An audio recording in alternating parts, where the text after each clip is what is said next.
The other day, I told my husband that he was the best husband ever, to which he replied, "How would you know? You've only had two." And I mean, damn, honestly, fair point. I've been more or less in the public eye for the past 15 years or so this won't be a surprise to too many of you. But yeah, I was married before. It was fun until it wasn't. We got married in part because we lived on separate continents, and being married made it easier for us to move in together. But after a year or two of living together, we just weren't working together as a team, so we broke up. It sucked, like all breakups, but it was for the best. And because I moved back to the United States, and therefore we lived in different countries again, getting a divorce was a little annoying because a lot of things depended on which state I would be living in. And then we had to use certified mail internationally, which wasn't cheap. But, we weren't in a hurry. Wasn't a big deal. Eventually, we got a divorce. I'm thinking about all this right now because of Steven Crowder's recent announcement that he's getting a divorce, which honestly has been an extremely entertaining train wreck. Here's a quick overview of the main points if you haven't been paying attention. Steven Crowder is that conservative change my mind guy. He debates college students. He does a commentary show that I guess is still on YouTube, but it keeps getting suspended for being wildly bigoted, with the most recent suspension being because he let Alex Jones guest host the show.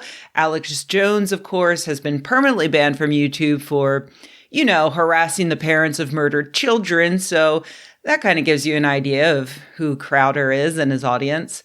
In January of this year, Crowder revealed that he had turned down a $50 million deal to join Ben Shapiro's conservative outlet Daily Wire, saying that it was a slave contract.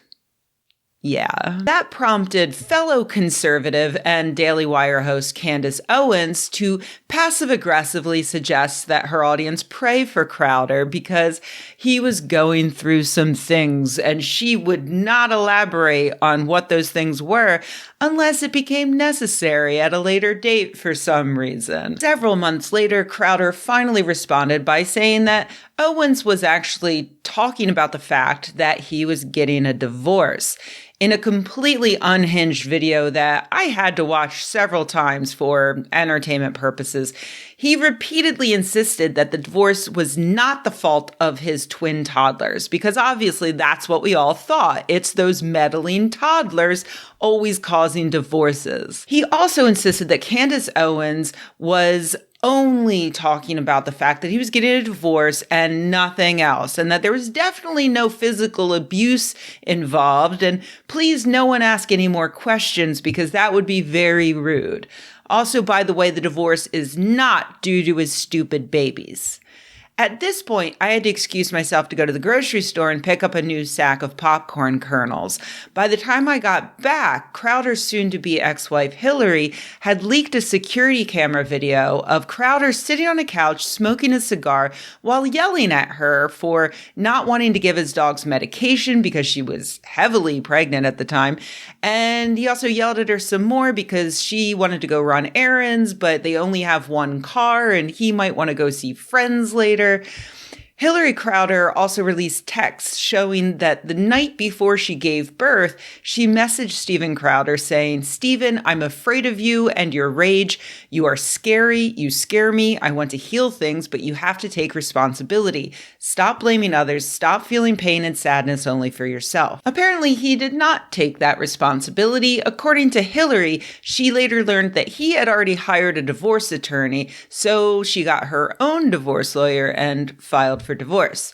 That contradicted Steven Crowder's original divorce announcement, though, in which he repeatedly stated that he did not want a divorce and that this was all his wife's decision-making. The only mistake he had made, he said, was in choosing the wrong person because now she had decided to leave.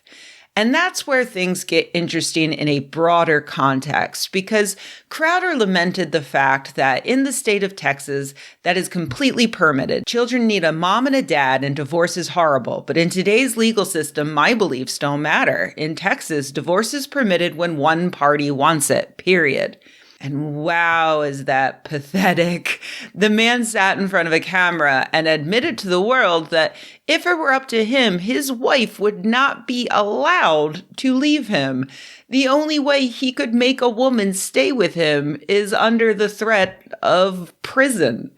But that admission would only be surprising if you haven't been paying attention to what Crowder and his cronies have been saying for years, which is basically that no-fault divorce is a feminazi nightmare leading to skyrocketing divorce rates, more broken families, and the degradation of society at large, and so it should be outlawed. As lawyers on Justia's blog detailed, that's not quite right at all. You see, America inherited England's divorce laws, which meant that you could only divorce through a literal act of parliament. Very difficult to get back in the day.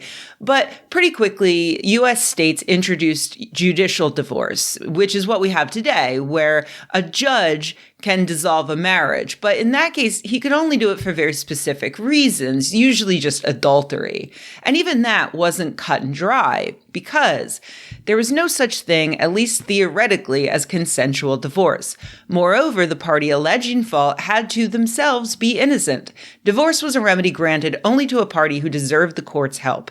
If the responding party counterclaimed and proved that the petitioner also committed fault, the divorce had to be denied under the defense of recrimination. The punishment for a truly bad marriage was staying married. Divorce was also supposed to be denied if there was evidence that one party had forgiven the other for marital fault, or if the parties had colluded to make it appear as if fault had occurred when it hadn't. So on the one hand, you have people who both want to get divorced from each other, but they have to lie to a judge in order to get it. And on the other hand, you have someone stuck in an abusive situation whose spouse can easily lie in order to trap them in a never-ending marriage.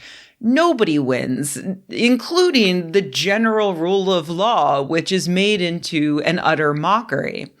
Hence, California introduced the idea of no-fault divorces around 1969, signed into law by one Ronald Reagan. And every other state eventually followed suit, all of them adopting it in some form by the mid-'80s.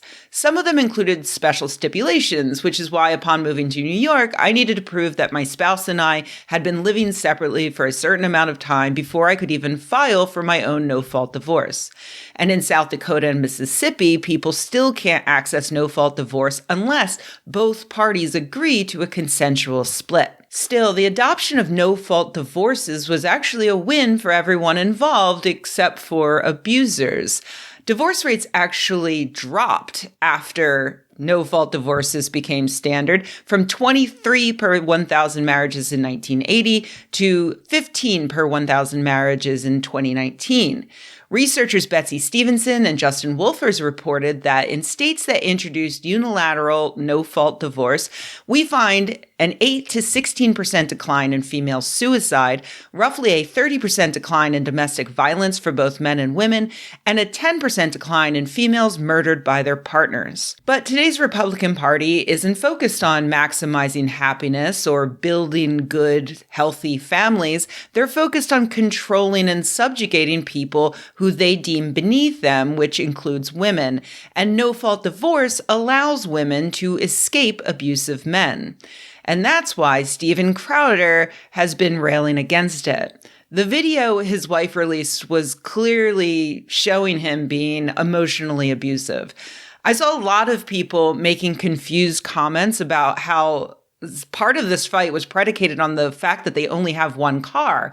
And why does this millionaire who recently turned down a $50 million deal as a slave contract only have one car to share between him and his pregnant wife?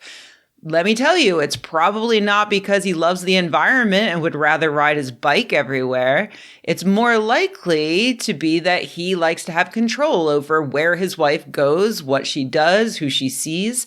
And luckily for her, she finally realized that she deserved better, so she left. And that kind of autonomy in a wife is infuriating for the average abuser. If Hillary Crowder had been forced to prove fault in order to divorce, she would have been at risk of the very thing that she already said she was scared of. As the lawyers on Justia write, one may think that proving to a court that a partner is cruel would make the path to separation easier, but the opposite is often the case.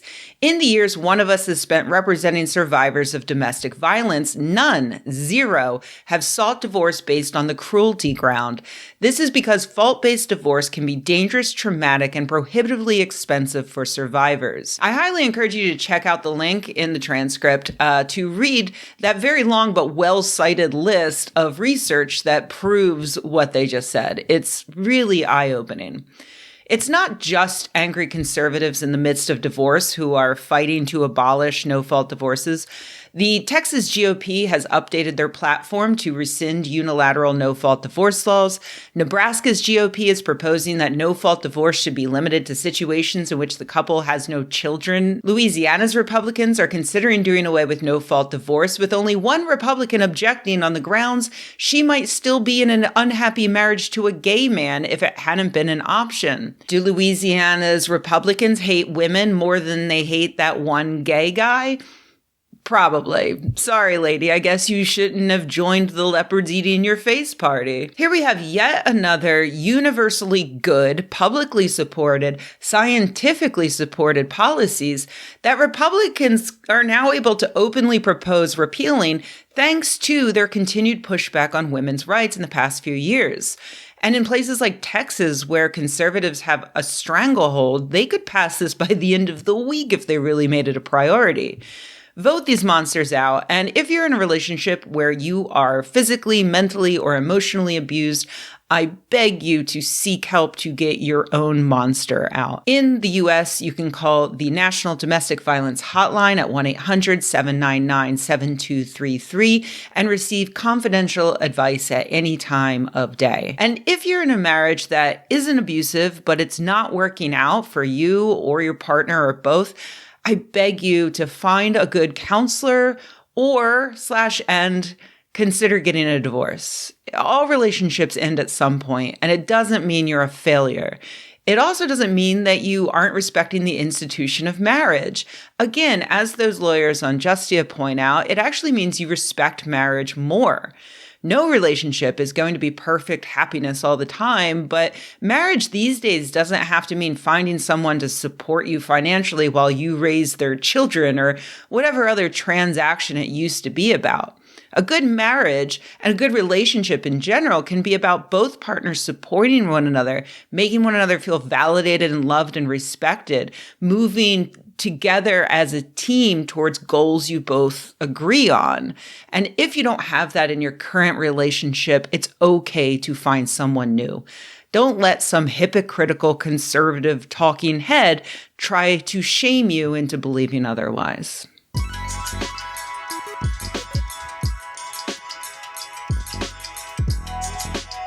Hey everybody, thanks for watching. If you enjoyed this video, please give it a like. If you loved the video, please subscribe. And if you think the world could use more videos like this and you happen to have a few bucks laying around, head to patreon.com/Rebecca and join an awesome community of nerds like the people whose names you see on the screen right now. Thanks.